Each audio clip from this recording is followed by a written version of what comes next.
Thank you so much, Vicky, and welcome to everybody who has joined us. I'm really grateful for the opportunity to be speaking with you all, and I'm really excited to share some of what NNLM has to offer you and to your library.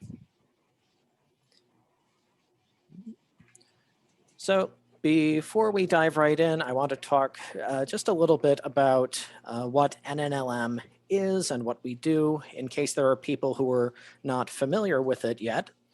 The network of the National Library of Medicine, or NNLM, is an outreach and engagement program that's run by the National Library of Medicine. And we provide training, funding opportunities, and more to a wide variety of member organizations. Our mission is to advance the progress of medicine and to improve public health. Institutional membership is free of charge. So if your library or school or other institution is not yet a member, I'd suggest you consider joining. For more information about that, you can visit nnlm.gov, or you can connect with me, and I'm happy to answer any questions you might have about it. So here's what we're going to cover in the next hour. We will start by talking about the consumer health information specialization, including ways that it can benefit you and your library. I will also walk through how you can get NNLM to cover the application fee for receiving your CHIS. And we'll look at some of the skills that the CHIS covers, and finally, some of the options that NNLM offers for completing coursework toward the CHIS certificate. Then halfway through, we will switch to talking about funding through NNLM grants. We're at kind of an odd point in our funding cycle right now, but in the coming months, there will be opportunities to receive funding for all kinds of health outreach projects, professional development, and more. So we will look at where you can learn about these opportunities, talk about some important things to know when you're applying for an NNLM grant, including rules and tips for project proposals. And we will conclude by looking at a few projects that might provide some inspiration. So with that, we will jump right in. All right, so to start off, we will take a look at the consumer health information specialization. And what this is a certificate offered by the Medical Library Association. It's a continuing education certificate focused on providing health information to the general public, to consumers. And to help do that, the MLA has identified many different skills, or what they call competencies, that they consider essential for providing health information to that population. To get a CHIS, you have to complete a set of continuing education activities so that every one of those competencies is covered by at least one activity. It's a little confusing, but it's set up so that you have some flexibility to attain your CHIS through continuing education opportunities that align with your own needs and your own interests for the subject matter you want to learn about. There are two levels of the CHIS, level 1 and level 2. And each one of those levels requires 12 credit hours of continuing education courses covering those competencies. It's a really valuable program for developing skills that are relevant to providing health information for the general public. It's a great option for librarians as well as anybody who provides health information to that group. I mean, we have healthcare providers, nurses, patient educators, and many other people who have received the CHIS over the years. All right, so by completing the CHIS, you'll receive a well-rounded introduction to some of the essential skills for connecting your communities with health information. It will help you be a more confident information provider for the people you serve, and it can help position your library as a community resource for health and wellness. The CHIS is also an important marker of professional development. So we have on the screen here the list of competencies that go along with the CHIS at both the level 1 and level 2. And by having a CHIS, you can demonstrate to a prospective employer, a supervisor, or other people, including grant reviewers who are examining the personnel that are working on a grant project. You can use the CHIS to say that I have these skills. I've developed this set of skills and have been trained on it.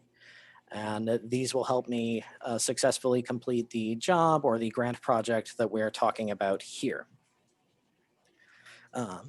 So yeah, some CHIS recipients have used the certificate as part of their arguments for receiving a promotion or a raise, since it represents valuable professional development work. And if your institution requires you to pursue a certain professional development, the CHIS is great evidence that you have been doing that. So there are a lot of different things that it's valuable for. And these are a lot of the key skills that are included in that. NNLM offers a lot of different courses that cover all of these competencies and on a range of subjects that are relevant to all types of librarians and other information providers. We'll look at a few examples of that later. All right, so we know that there are these classes and these competencies, but how does claiming CHIS credit actually work? Basically, you will create a record of the courses you have taken in an account on MLA's website. Now, it's important to stress you do not have to be a paid MLA member to claim CHIS credit. I just renewed my MLA membership for 2021, so I know that that can be really prohibitive, but thankfully that is not a requirement for the CHIS. You can create a free guest account on MLA's website. And again, you don't have to have like a formal existing membership in MLA to do that. This account will serve as a record of the courses that you've completed. MLA will automatically check this record when you apply to receive or renew a CHIS. So when you complete a CHIS eligible class or webinar, you will receive a course code that you can enter on MLA's education website, which is medlibed.org, and that will serve as proof that you have completed that course and that you have mastered the competencies that are connected to that course. So that's a little bit about what the process looks like. All right, now the application fee to either receive a CHIS or to renew one normally is $75. However, NNLM offers to cover this entire application fee, and that's true for both the level 1 and the level 2 CHIS. And it's also true whether you are getting a new CHIS or renewing one that you have already obtained. CHIS certificates are valid for about three years. And yeah, after the 3 years, you would be able to renew it. And in either case, NNLM is willing to pay for this. Once you've completed the required courses to receive or renew a CHIS, we have a simple online form that you can fill out. And then NNLM will work with MLA to take care of the rest. So we will work with them to review what classes you have taken and to cover that $75 fee so that you don't have to do that. More information can be found at this link. The PowerPoint with all of these links was sent out to you in a handout, so you can follow that link through that PowerPoint if you are following along. All right, now NNLM offers CHIS courses in a lot of different formats. So it's easy to find options that fit your schedule and the ways that you prefer to learn.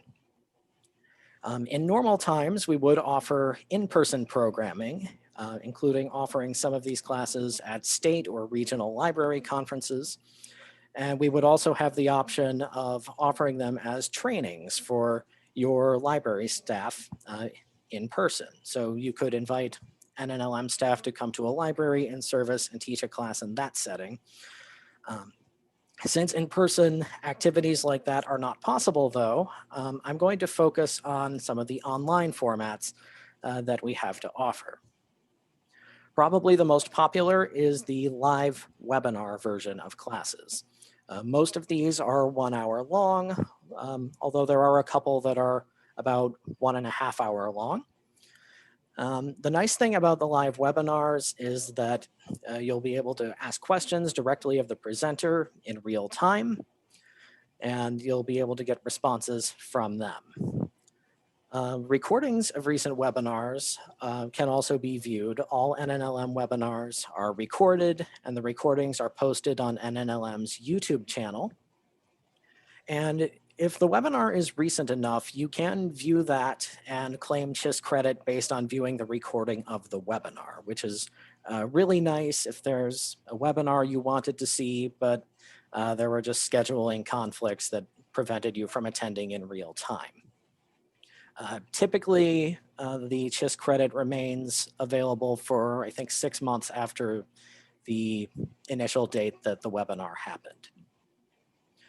Another option is the scheduled asynchronous classes, which basically means there will be a set period, usually 3 or 4 weeks, during which the class happens, and there will be 1 to 2 hours of work per week that you are expected to complete.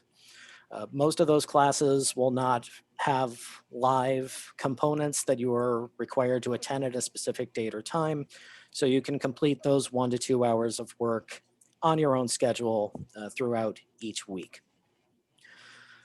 These classes are completed through our online learning management system called Moodle.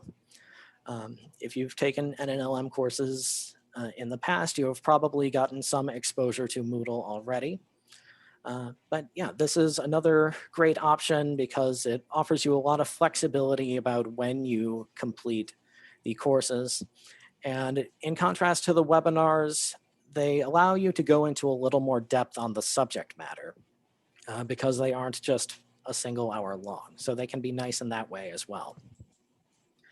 Then finally, we have on-demand classes, which basically means you enroll in them at any time you want. You can sign up for them yourself and work through them at your own pace. They're very similar to the scheduled asynchronous classes, except you can join in anytime you want. So that's really nice. I see some people who take an on-demand class that I facilitate, and they'll sign up for it and just work through all 3 hours of it in one sitting. And that's perfectly fine. You can pace it however you want and however works best for you. And again, these are completed through Moodle. All right, having covered all of that, next I want to highlight just a few of NNLM's CHIS eligible classes to give you a sense of the range of opportunities that are available. So first we have Beyond an Apple a Day, providing consumer health information. This is a really great introductory course if you're new to health information service in library settings. It covers a wide range of topics that are important for that. I think it covers all 5 of the level 1 competencies for your CHIS. So by itself, it would do a lot to get you on the road to claiming your CHIS. This is a course that I've taught for library staff in-service sessions. So when in-person programming becomes an option again, that's something you might be able to pursue. And it is offered by NNLM several times a year. Most often it is in the form of a 4-week asynchronous course that is valid for 4 credit hours toward the CHIS. Webinars are also sometimes offered, but for this course in particular, the 4-week option allows you to go into a little bit more depth on all of the different topics that are covered. The topics that are discussed in the course include an introduction to consumer health, as well as the specific health information needs that the general public often has. It introduces the concept of health literacy and ways that libraries can help people develop their health literacy. It'll give practical tips on handling reference conversations about health and some of the special challenges that can come up when you're discussing potentially sensitive health topics with people. It also covers a wide range of reliable, free online health resources that you can use to answer patrons' questions. And it also looks briefly at planning health information programming. The next session of Beyond an Apple a Day is happening in March. And if you follow that link, you can find a more detailed description of the course as well as a registration page if you are interested in pursuing that. This is a course that fills up quickly, but like I said earlier, we do offer it several times a year. So there are plenty of opportunities to take it if March might not work for you. Okay, NNLM's CHIS options also contain several courses about health services for specific populations. And a great example of that is providing multilingual and multicultural health information. This course focuses on the health information needs of immigrants, refugees, and asylum seekers living in the United States. This course covers how to learn more about the people and the communities that live within your community, within the area that your library serves. So it provides some research services and research skills that are relevant to learning about the people who live in your community. In addition to that, and in addition to discussing health needs that often affect different foreign-born populations, this course in particular explores the challenges of navigating a healthcare system in a country and even a language that might be unfamiliar, and ways that libraries can support people who are in that position. We have a session of it that will be starting in late February. That will be one of the 4-week sessions that will be good for 4 credit hours toward your CHIS, if you are interested in that.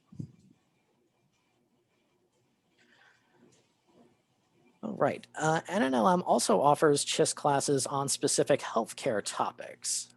One example of that being caring for the mind, providing mental health information at your library.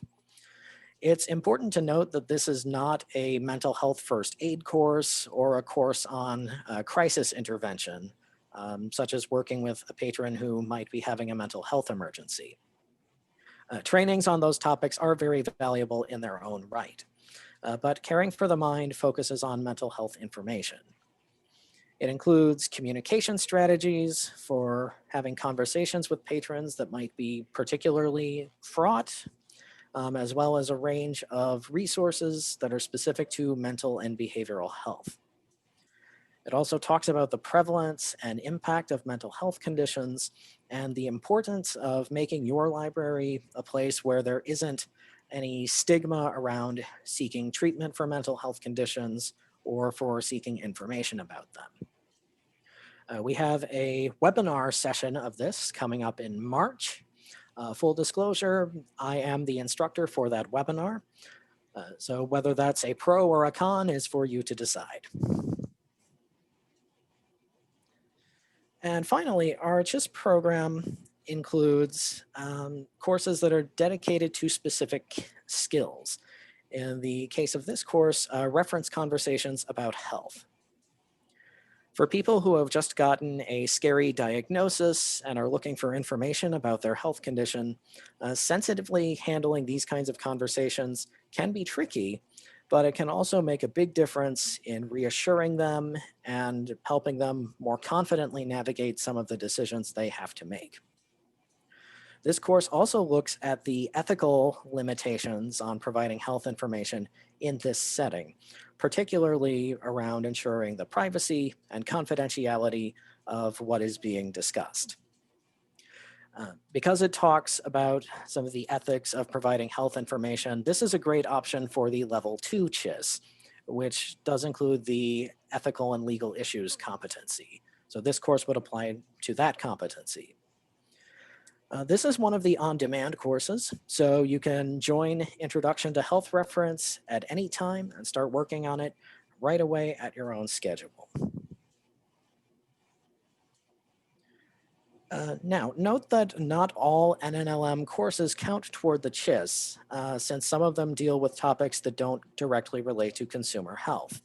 For example, courses that are more focused on medical research. To make things easy, though, this first link in the PowerPoint will allow you to filter through our course catalog and see every current NNLM course that is eligible for CHIS credit. Some of these classes may not be scheduled in the immediate future, but those that are will have the dates for upcoming sessions listed at that link, and it will also show you enrollment information if you are logged in. The second link here is from the Medical Library Association, and this is a grid showing which of the 8 competencies we looked at applies to each of these courses. So you can look up a course on this grid and see which CHIS competencies it counts for. This is a really helpful tool for making a plan for obtaining your CHIS and for covering all of the competencies within the 12 credit hours that are required for the CHIS. All right, so that's what I have to say about that. At this point, I'd like to pause, and I'm happy to take any questions that are entered in the chat related to the CHIS. Jared, this is Mary Kate Haver from Moffitt Cancer Center. Mhm. There is no fee for participating in the NNLM online courses, right? That's correct. NNLM courses are free of charge to participate in.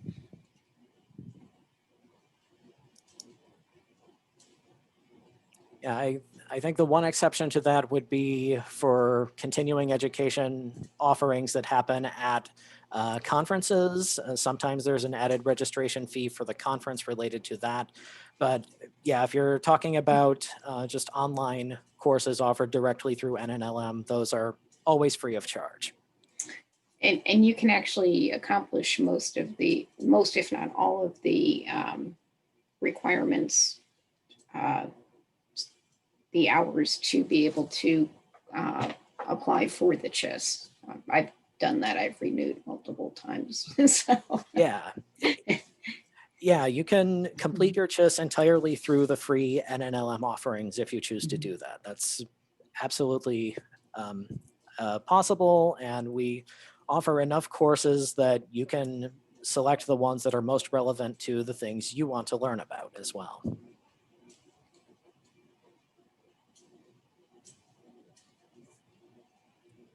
Okay, are there any additional questions about the CHIS before we turn the corner and talk about grants?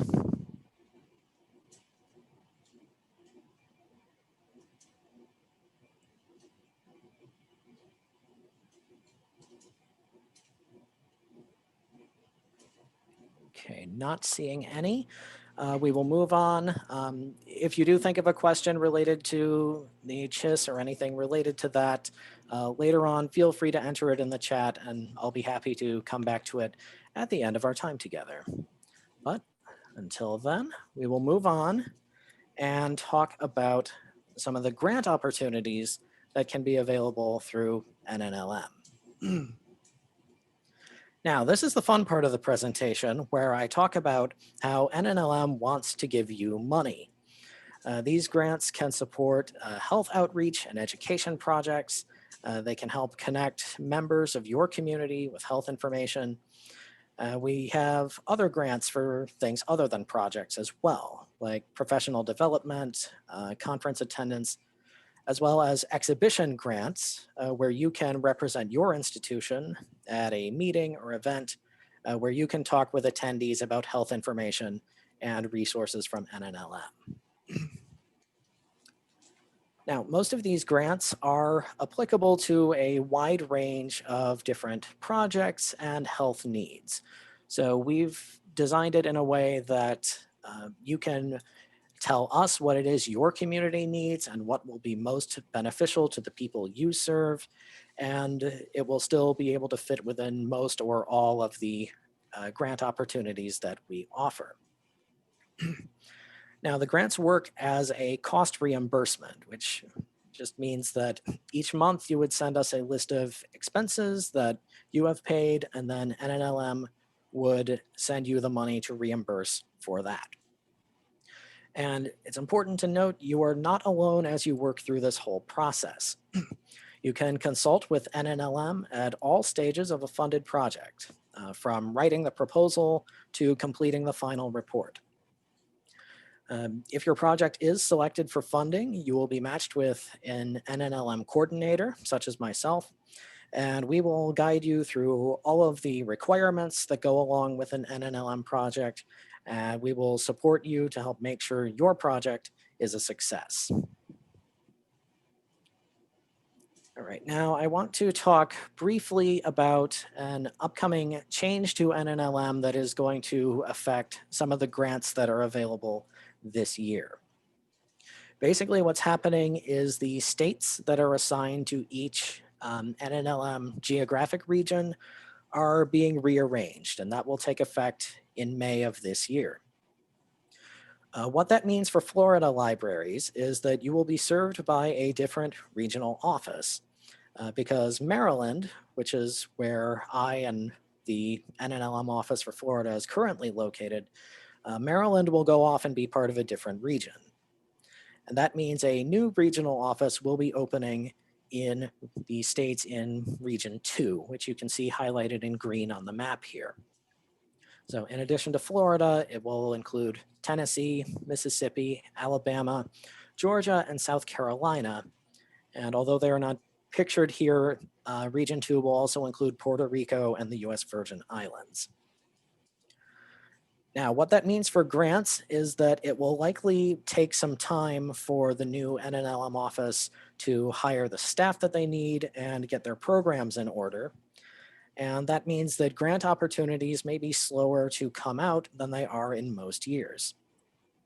Typically, NNLM would seek grant applications for a lot of our awards starting in March and plan to get those awards and those projects going in May. This year will be different as the new regional office for Region 2 is formed. And I don't know where it is going to be located in Region 2. That decision hasn't been made yet. But know that funding opportunities from NNLM will still be forthcoming after this change takes place. And when it does, you will be able to find grant funding opportunities in the same place that you can currently, which is at nnlm.gov/funding. And that takes you to a page where you can search through the grant opportunities that are presently available. All right, now I want to talk about some of the requirements for applying for an NNLM grant. The big requirement is that your institution must be an NNLM member. Membership is free, so you can join by filling out the brief form at this first link here. It doesn't require a lot of work. The one key piece of information we will need is to know who at your institution should be NNLM's primary contact point for reaching out to your organization. If you know that, it's a very easy form to fill out, and we can usually process membership applications within a few weeks. So once you are a member, if you are the person who is submitting a grant application on behalf of your organization, you will need to create a personal account on nnlm.gov. And again, that's something you can do for free. And once you do that, you will be able to log into our website and you'll have access to any grant applications that are open. And as I said before, you can find and apply for grants at nnlm.gov/funding, which lists all of the current awards that are available, as well as ones that are funded and are ongoing, but are no longer open to applications. So if you go to that web page, this is what you'll see. It's a search tool to find grants in your region, and you can also search by specific categories or filter by keywords as well. So for now, Florida is in the Southeast Atlantic region. So under filter by region, uh, you would select SEA. And under filter by category, this is where you can specify if you're looking for grants to do any exhibiting, or if you're looking for like outreach activity grants, and professional development grants as well are included under that. So that's another way you can refine the search results. And you can also filter by keyword. If you remember somebody mentioning an NNLM grant that's open, but you don't remember what exactly the name of it was, you can search using keyword as well. Most grants that are available will be awarded through your NNLM regional office, but occasionally there are a few that are available nationally as well. For example, the NNLM HIV/AIDS Coordination Center, which is headquartered in Massachusetts, occasionally opens up grants that are available nationwide. Yeah, you can use this tool to search for grants, and it will tell you the title of the grant, the maximum amount of funding that it's good for, and whether it is currently accepting applications or not. All right, next I'll talk briefly about what these awards can cover and what they can't cover in terms of expenses. In your proposal, we do ask for a budget along with a brief description showing how you arrived at the figures that are included in your budget. Now, I'll highlight just a couple things in this list here. That description is particularly important when you're talking about staff time. For a project staff member who is paid hourly, what you can do is you can estimate the amount of money that you would pay them just by giving an estimate of the total number of hours you expect them to work on your grant project. For a project team member who is salaried, one way to do that is to estimate about what percentage of their work time you would expect the project to take up and use that for your budget figure. Most of the rest of these are pretty self-explanatory. I will talk about indirect costs, which are sometimes also called facilities and administrative expenses. This just covers the general overhead of running your project. So things like keeping the lights on for extra hours if you're going to have more programming at your library. Expenses like that. Usually this is estimated as a percentage of your total budget rather than trying to figure out the exact dollar amount that it will cover. If you work at an academic library, at a college or university, your institution might have a set percentage of any grant project budget that they require to be reserved for indirect costs. If you don't have a set rate like that, 10% is a commonly used figure that we see a lot in grant applications. But you can talk with your NNLM office or talk with me in more detail about that if you have budget questions or questions related to this. Now, these aren't the only possible things that we are allowed to fund, but these are the main categories that most project expenses will fall into. However, there are three categories of expenses that NNLM cannot fund. We'll take a look at these next.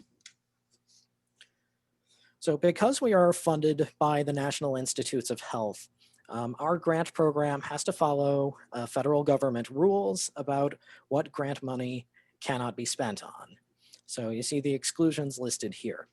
There are three main categories of things that we cannot fund. The first one is food. If you want to provide food at an event that's connected to your funded project, that money would have to come from somewhere else, and NNLM will not reimburse it. The one situation that's kind of an exception is that we might pay for food if you have an invited speaker who's coming in and you need to cover some of their meals. And there are standard rates at which the federal government allows those kinds of meal expenses to be reimbursed, called the per diem. There are specific tables that you can use to look up what the allowable per diem rate is. And if it comes to that, if you think that will be an expense in a project, we're happy to work with you to arrive at what those expenses are likely to be. The second major category is furniture. As important as furniture is for a library, NNLM grants are intended to fund activities and expenses that have a direct impact on connecting people with health information. And according to federal rules, the furniture is just considered a little too far removed from that mission. So furniture will not be covered by an NNLM grant. And finally, promotional items. These can include things like commemorative book bags that are branded with the name of your institution or your program, things like keychains, gifts for participants or presenters are covered under this as well. And basically, NIH doesn't consider these to be part of promoting the mission of this grant program, which is improving access to health information. So unfortunately, these cannot be covered. A good way that NNLM uses to remember this are the 3 F's: food, furniture, and fun. Cannot be funded. Now, I think providing people with health information is fun by itself, but I'm weird like that, and that's probably why I have this job. So next we will talk briefly about some tips for writing a really solid NNLM grant proposal. There is a lot more that I could say about this topic, but I will highlight just a couple of points that I think are especially important. First of all, you'll need to be able to show the evidence of the need that your project is going to address. So we want to know that the activities you're proposing in your grant will address a real need for health information in your community. Now, and on this slide, I've listed a few databases that can help you get sorts of data that we're looking for that. The US Census Bureau, of course, is a great resource for learning about who is in your community, including some of the age breakdowns, racial and ethnic breakdowns of who's living in your community. So that can provide valuable information. County health rankings and roadmaps is a more health-specific resource. And it's especially helpful because it can drill down to the county level and talk about what the health needs are right in your backyard. It also allows you to make comparisons of your county to other counties to see if there are health needs or health issues that are particularly pressing where you live and that might be a good target for a grant project. Another good resource is the Rural Health Information Hub, which is similar to the county health rankings and roadmaps, but focuses more on the health needs of rural communities. If you serve communities in more rural areas, there are health needs and challenges with access to health services that can be more serious in rural areas than in other parts of the state. So that's another good source for data on your community. And finally, your local or county public health department might have access to additional information, or they might also be able to recommend certain health needs that could be in serious need of a good outreach program or a good education program to help people learn about that health need. So that can be a valuable resource as well. Now, in particular, NNLM grants focus on improving health equity. So if you can demonstrate that your project will help increase access to health information or health services in a population that doesn't have such easy access to healthcare or health information, that will be a major benefit for your proposal and will make your proposal a lot stronger. So a couple questions to ask along those lines are, who are the underserved populations in my community? And that can include groups who have faced discrimination, including racial minorities, LGBTQ populations, migrants, immigrants, refugees. Um, there are a lot of different groups and situations that can cover. And as I alluded to briefly above, health disparities is another important thing that you can try to address through a grant project. If there are populations or communities or areas within your community that seem to have worse outcomes on specific health issues, addressing that will be a way to really strengthen your proposal and to demonstrate to us at NNLM that your project has potential to do a lot of good. One other subject I will touch on as far as grant proposals go is evaluation plans. Now, in my experience, the evaluation plan in a grant proposal is one of the most challenging things to write.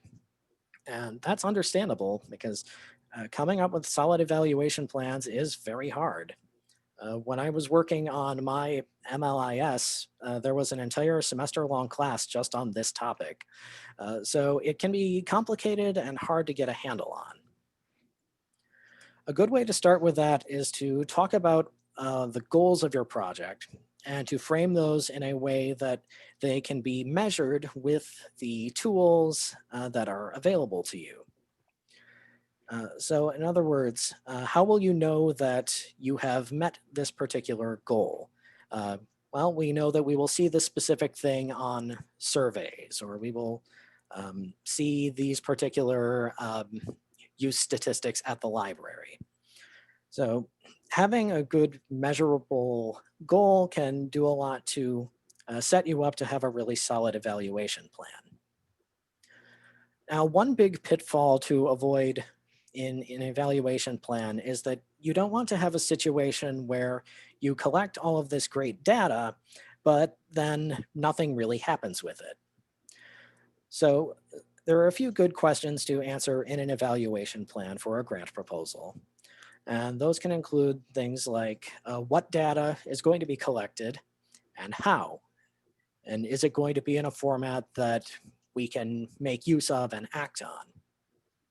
Are we going to have a schedule for when data from these evaluations is going to be reviewed and incorporated into the activities that we are doing for this project? And finally, what are you going to do with this data in order to improve your program? Who's going to be reviewing this data and making decisions about what sorts of changes have to happen? If you spell these things out, it will make your evaluation plan a lot more solid and stronger, and it will give NNLM as grant reviewers more confidence that the project is likely to succeed because there are these robust evaluation plans in place. Now, I emphasize this point because a solid evaluation plan can make your proposal really stand out. And that's true not only for NNLM grants, but any kind of grant you might be applying for. And it is an area, in my experience at least, where a lot of proposals could be a little bit better developed. So as we come to the end of this presentation, I want to just touch briefly on a few funded projects that NNLM has had the privilege of working with. And hopefully these might serve as some inspiration or maybe some ideas about different activities you could bring to your community or incorporate in some way. The first one I'll highlight comes right from the University of South Florida. They had a project working with pediatric mental health literacy.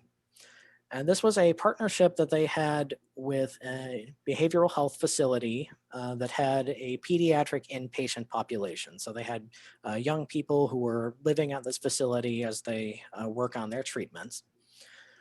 And this project involved a couple different things. One is that they developed some of the facility's library that they had in the pediatric department.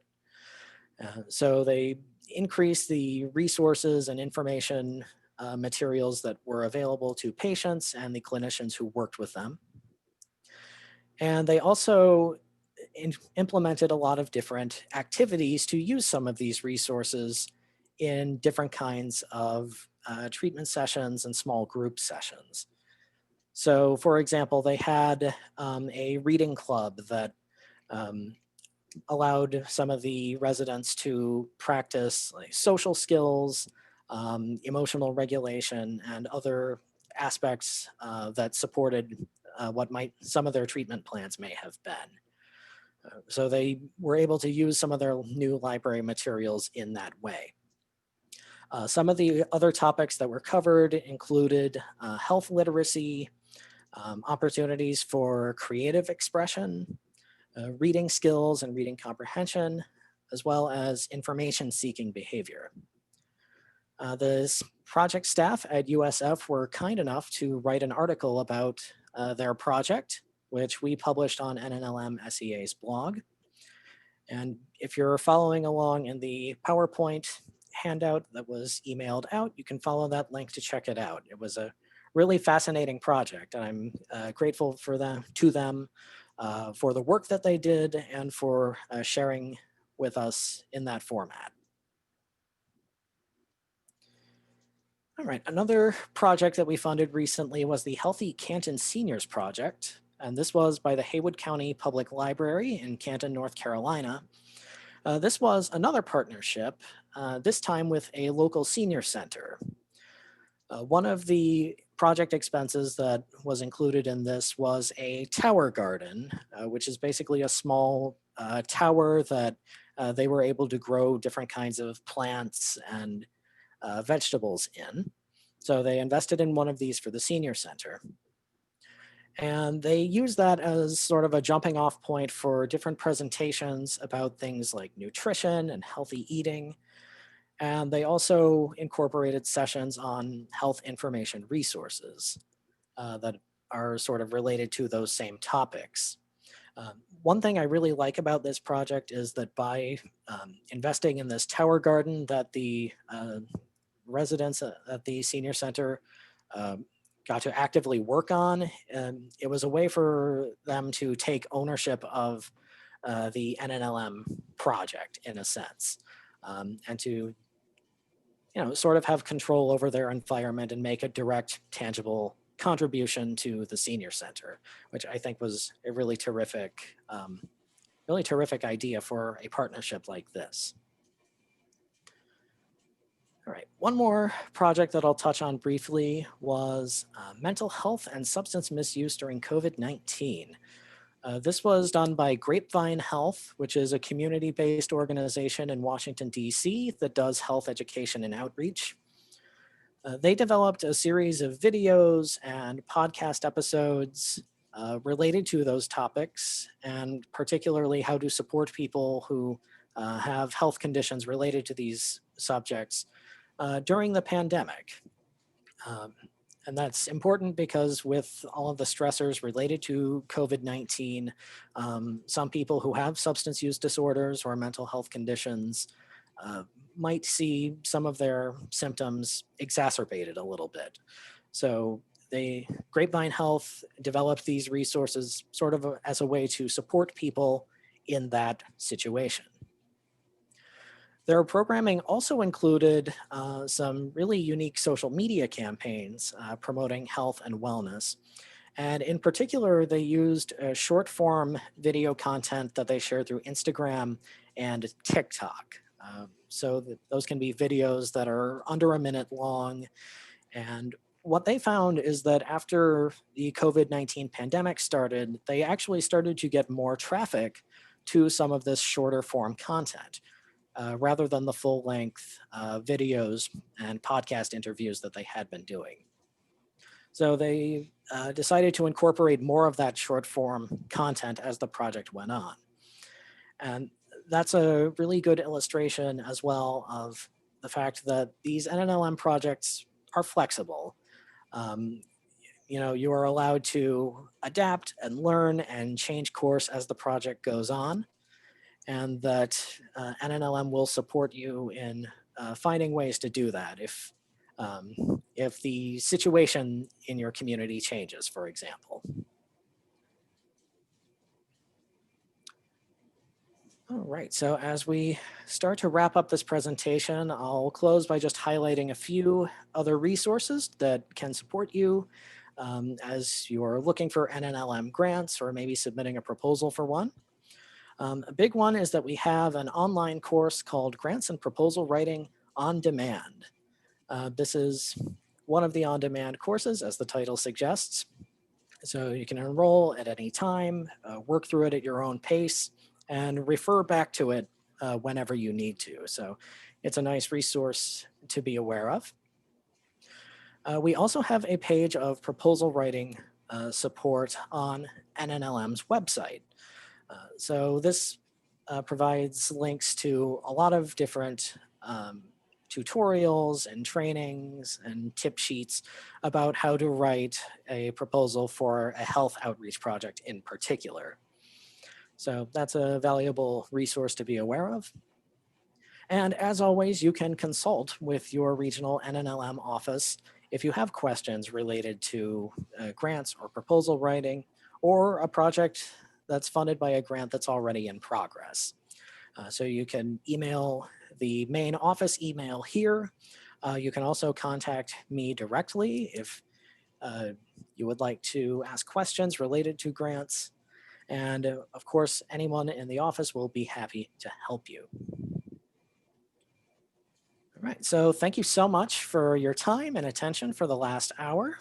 It's been a pleasure to come speak to you all. And at this time, I am happy to take any final questions.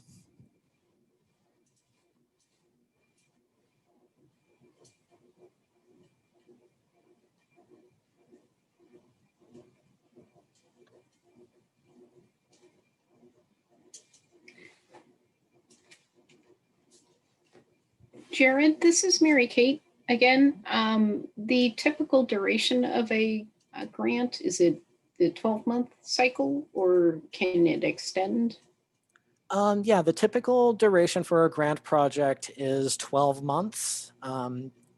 Usually they have started in May and then concluded in April of the following year. With some of the changes that are coming to NNLM this year, that's likely to get pushed back. Now you can get an extension on a grant project if for whatever reason you're not able to complete all of the planned project activities within the 12 months. The one limitation on that is that any funding, reimbursement, any project expenses have to be purchased within the original 12-month window. And that's related to some bureaucracy stuff at the university that we work out of. But yeah, you would be able to get an extension for project activities and completing final reports. Yeah, the fiscal year ends and you can't roll those funds over into the next fiscal year. Yeah. With Region 2, you said that that's actually that change is going to take place in around May? Yes, May of this year. And will there be announcements about that in case if we did want to track potential grant opportunities once they set up and get situated? Yeah. So what we've been told is to expect an announcement about who the regional offices will be in late February or early March of this year.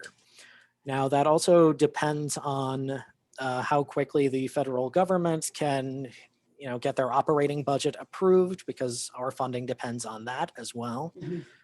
So if that gets snarled up, it might be delayed. But what we've been told to expect is late February or early March that the announcement will be made. In the interim, can people apply to SEA if there are any open grants?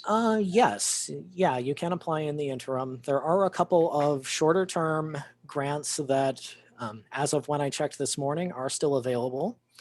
One of them is the COVID-19 Health Information Outreach Award, which um, as the name implies, is related to connecting your community with information related to COVID-19. And there is also an award for health programming in public libraries in particular. Um, and that's a little bit more open-ended. It can be on a variety of different health needs or health topics. Um, Now, the plan for those is that those will remain open for applications until the funding for them is exhausted.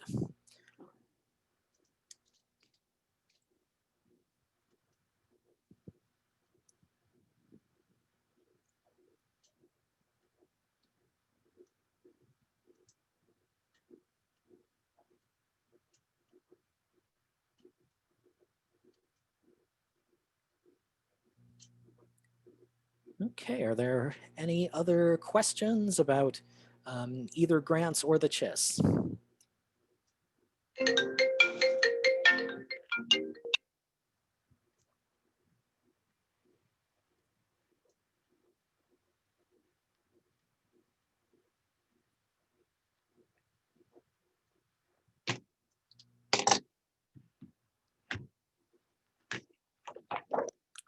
Right, well, I'm not seeing anything in the chat. If you think of any questions after this presentation, you're more than welcome to contact me at the information you see here. And other than that, I think I will turn things back over to Vicky.